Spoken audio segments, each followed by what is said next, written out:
Hi, I'm Corey. Welcome to Creating with Scraps. This video is part of the Declutter and Get Organized challenge hosted by Kara Brandon from Kara Brandon Creations and Dana White, who is an author of a decluttering, getting organized system.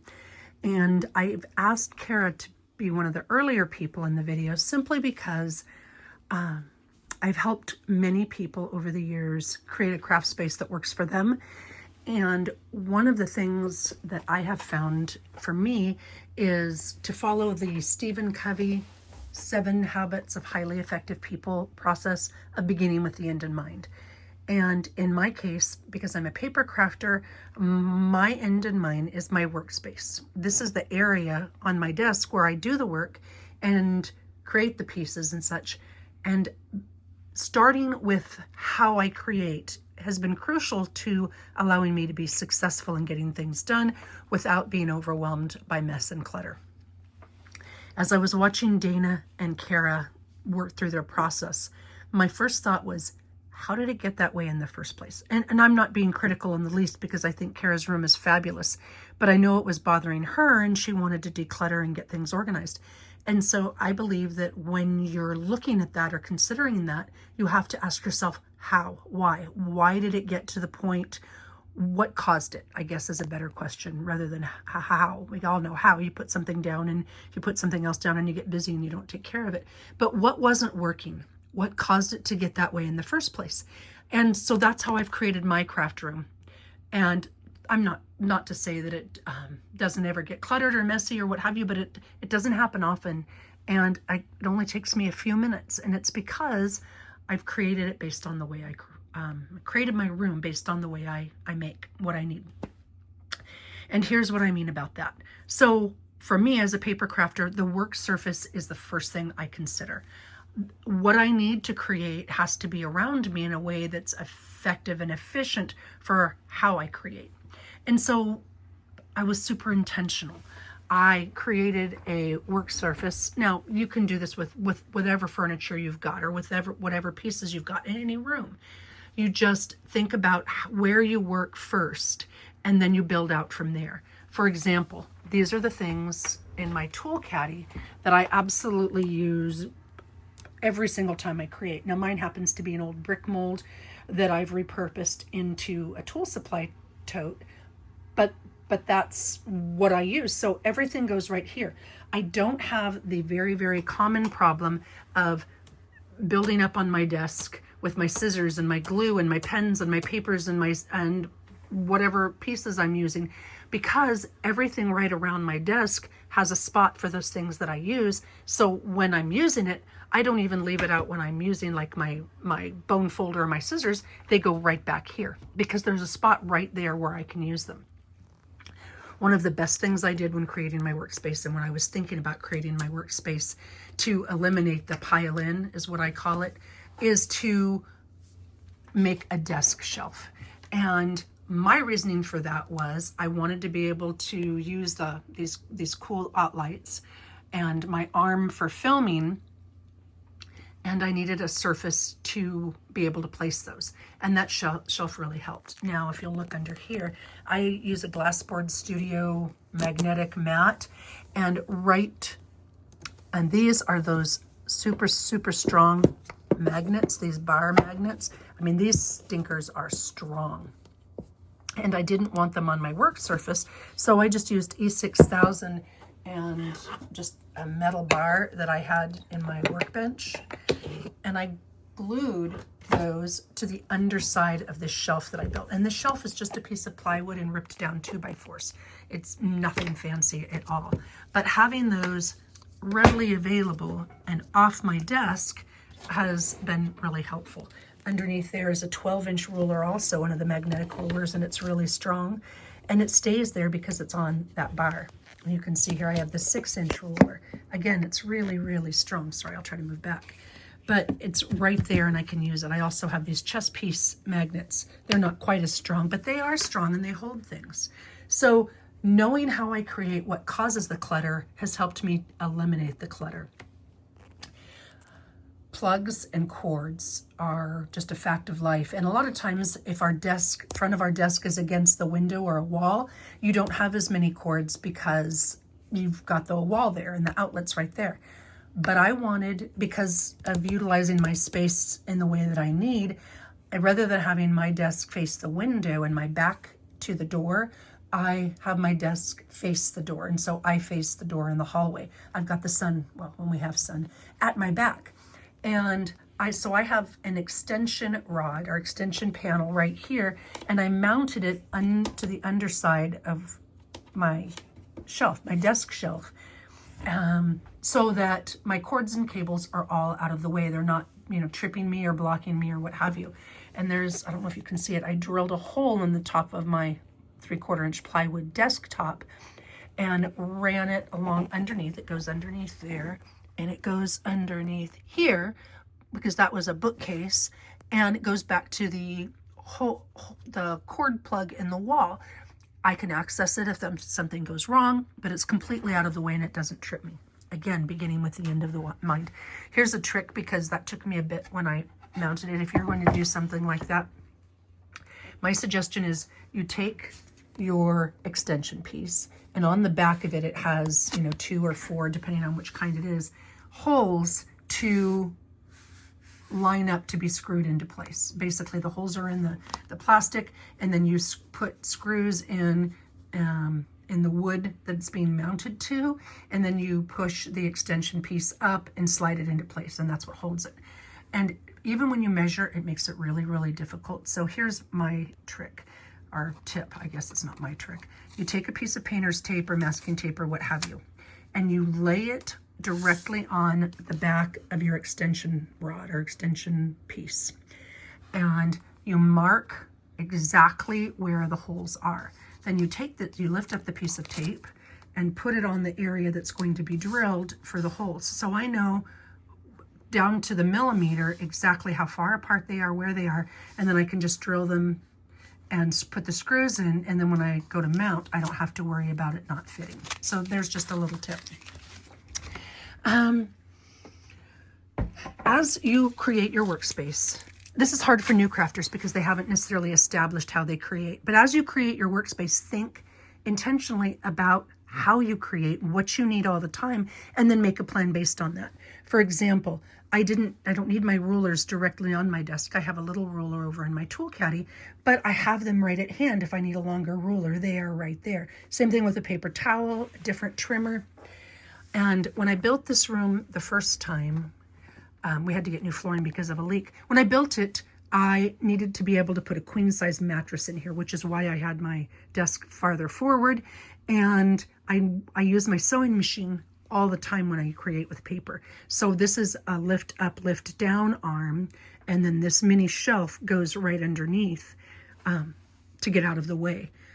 And before I built that shelf, this is an example of when something comes up and it's not working for you, you don't throw away everything. You don't start from scratch. You just fix whatever the problem is. You identify the problem and fix it. Mine is I was putting things on the floor underneath here and I didn't like that. So I built a very small, simple shelf. Again, it's just ripped down plywood and 3/4 inch plywood and ripped down 2x4s, excuse me. And that gave me exactly what I needed. The papers for glue papers, the background are right there. The stamps I use 90% of the time are there. The the long trimmer that I reach for all the time is right there. As I'm creating, scraps are a thing. I can just toss the scraps right in here, and then I can sort them into my scrap organization later if I want to. But they're all right here, and they're not sitting on my desk waiting for me to clean up. This is the project I'm currently working on, a Life Simplified journal organizer type thing for this year. And so I've got it right there. It's not sitting on my desk all the time. I have a place that I can put it when I'm not working on it. And like my notes for this, I've got it just right here on my desk to remind myself of what I wanted to say. Great example. Sometimes a crafting space needs restructuring. So that's one of the things I noticed when I was looking at Kara's, and I don't know if her space works well for her or not. But one of the things I thought is, I wonder if, it appears to be anyway, in her room you walk in and her desk is against a wall and then she has shelving and units are on the other walls. And it made me wonder if that's the most efficient way that she can utilize her space. She gets to pick. I mean, there's no wrong way, whatever works best for her. But I guess I would encourage you to think about, okay, if what I'm doing currently isn't working, why isn't it working? And is there something that I could easily do to switch it up so that it does work? Now, I could organize my craft room even more. I could, break things down into more categories, like my sewing, old sewing machine drawers. They're organized loosely by materials, but they're not all, like I don't have all the envelopes in one spot and all the stamps in one spot and all the ephemera in one spot. They're kind of random because that encourages me to look through them. But it works for me because I know about where everything is and I can get it easily. But everything that I need, the vast majority of the time, is right to hand. So when I was creating this, I knew I would want a lace bin right next to me, and I would want to be able to get Tracy labels and things that I had just completed. Here's a great example. I make with scraps a lot. That's just my own personal style. And so rather than having to put them away where they actually belong, when I create, when I'm done with something, like this little pocket or this pastry bag that's actually a journal insert, or whatever it is that I've made, this looks like a journaling card that would go into something. I can just toss it right into this bin so I can keep making. I don't have to build up on my desk. And when I'm ready to sort things and put them away in their regular spaces, I can do that. But I've got a spot right by me that will hold them in the interim. Same thing with scraps, the little scraps that I'm using, and the glue that I use, and the paper trimmer. The only thing in this little cubby is the trimmer that I use all the time. So when I'm sitting here at my desk and I'm creating, I need to cut something with a trimmer. I pull it out, I cut it, and it immediately goes right back, so I don't have that pile in on my desk. That may not work for you, but it's something that you can consider. It works exceptionally well for me. I also have a work in progress bin, and then I have things I want to work on next. All of it is right by me. My tools, rather than, because scissors, if you put them in a tool caddy, unless they're upside down with the point at top, they can get dull. So I just hang mine, and it's literally right by my desk. So I, pull my scissor down, use it, and then I put it back. I mean, I will leave it on my desk if I'm using it over and over, but it takes me less than a second, or maybe a second, to grab it, use it, and then put it right back. And it didn't take me any time at all to get into that habit because it's all right here. Sure, when I'm creating, maybe my glue will be here because I'm gluing things time after time, but the magnets are right here. I can let it glue. And then when I'm done, there, it's there.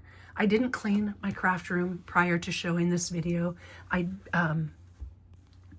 Not because I'm super tidy or anything by any means, but because I require a clutter-free space. Now, some people would say my craft room is incredibly cluttered, and other people would say it's incredibly organized. It's just perspective. Just remember, you don't have to have a lot of money or a lot of time or a perfect space. Be intentional about what works for you or what you need in order to create, and then start with the area that you're going to be creating on and think about what you need to make that happen. And then the rest of it you can build later, like, oh, it makes sense to put this here and this here. And if you're starting from scratch, just don't allow yourself to be overwhelmed. Start with, again, what do I need on my actual workspace? Like, I don't remember if I said it. I've filmed this a couple times now because I got too long-winded, shockingly. I really wanted, in my previous desk, one of the problems I had was a place for some of the tall stuff, like my scoreboard and my MISTI and my cutting mats and my grid ruler and those little pieces. Well, I intentionally built a garage, for want of a better word, because I knew I wanted it right here. And so I don't ever have to leave my scoreboard. I don't have to go get my scoreboard or leave it on my desk because it's right here and it's easy to get in and out. Same thing with little bits. This old cast iron muffin or scone tray, I just put the little bits right in here. I can put them away in where they're supposed to be organized later, but they're not in the way and they don't create clutter for now. So I know my tools that I use frequently. These, I like old enamelware bins. They make me think of my grandmother, so that's what I use. But my flat iron that I use to iron lace, the hair iron, and my heating tool for when I emboss something, and circles, punches. My punches are right here, of the ones that I use all the time, because I use them a lot and they are heavy and bulky. So all I have to do when I need a corner rounder is reach down for my corner rounder, use it, and it doesn't sit on my desk. I don't have that pile in. So if that's something that's a challenge for you, creating a space that allows you to work, think about those things. Think about what it is you personally need, what you have. I mean, I use enamelware, but you can use plastic. You can use, plastic bins. You can use metal bins. You can use Pyrex, though those are heavy. You can make wooden bins. You can do fabric bins. There's, here's a great example. This is a pattern. One of my friends is a seamstress. A pattern to make any size you want of fabric bins to hold your things. So, the options are limitless based on what you like, what you have, and what you need. Just consider what you need as you go, so you don't have that pile in or pile up if that has been a problem for you in the past. Great example, my friend Lisa often goes antiquing or estate sailing or junking and picks up things for her friends, crafty friends. So she's got a basket in the corner of her room that those immediately go into. So they're not sitting on a surface in her room. They're taking up a space that she knows will be recycled through. So just remember, baby steps. I love the fact that Dana's system allows you to make progress. That's not necessarily my system, but it doesn't need to be, because it works perfectly for just about anybody. You aren't making more mess as you're organizing and you're creating. You're, thinking things through. But I would consider you to, if you've already had a craft space and it is a problem with cluttering, consider why, and then start from there, and then think about your work surface area and build out from your work surface area. And hopefully that will benefit you as you follow her process. I'll put the links for Kara's video that explains the whole thing, and then Dana's system, the 1 Hour Better system, that'll be linked down below. And then the collaboration, a month-long of videos of what people use to store things, how it works for them. I'm coming back on the 9th. I'm not 100% sure if I'll share my scraps or my lace and linen storage or my journal, whatever people want. You know what? If there's something you'd like to see, please link it below, or please list it below, and I will consider covering that when I come back on the 9th. But in any event, let's get started. Baby steps. Do not allow yourself to be overwhelmed. You will get to where you want to be so that you can create a space that works well for you and your style. Take care all. Happy 2025, and thank you for watching.